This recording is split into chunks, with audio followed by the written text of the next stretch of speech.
Toyota has announced that it expects to make its first ever loss in over 70 years.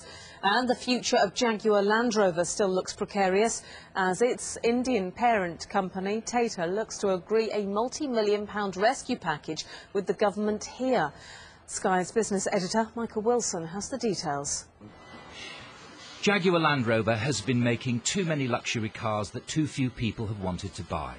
And the companies who supply the parts are beginning to feel the effects in their factories.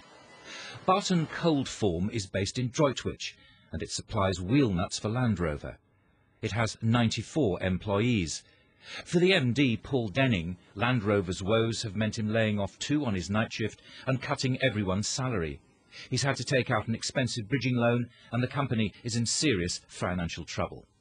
A comment came back via our customer recently that Land Rover said they're not a bank, so therefore not going to help their suppliers. It'll be a major problem if they do not. And this cash that they're receiving, I think they seriously need to look where that's going. There are 1,500 companies in the West Midlands that work within the car industry. Those businesses employ 115,000 people.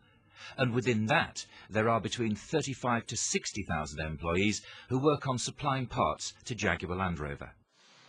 Prospects for the car industry look bad, and not just in the UK. As discussions continue about a possible taxpayer bailout for Jaguar Land Rover, the Indian Tata group, who bought the company in March for £1.15 billion, are going through their own dire domestic sales. Analysts say that's why they're finding their British company difficult to support. But if Jaguar Land Rover goes under, the whole car industry in the Midlands could be at risk. We've seen already thousands of job losses in the car industry, just so far. If I think things continue, if the government doesn't intervene, we will see tens of thousands of job losses in the early part of New Year. And I think that's why it's important the government does step in if need be. There are reports that Tata will inject cash into a Jaguar, but there will be considerable opposition to any taxpayer bailout, particularly from other manufacturers who are having to find their own route out of the car industry's problems. And as the other vital components of the economy, financial services and the retail sector struggle, the calculation of any taxpayer help will depend on whether or not it's thought that Britain can afford to risk its car manufacturing base. That decision will have to be as fine-tuned as the cars that Jaguar Land Rover haven't been able to sell. Michael Wilson, Sky News.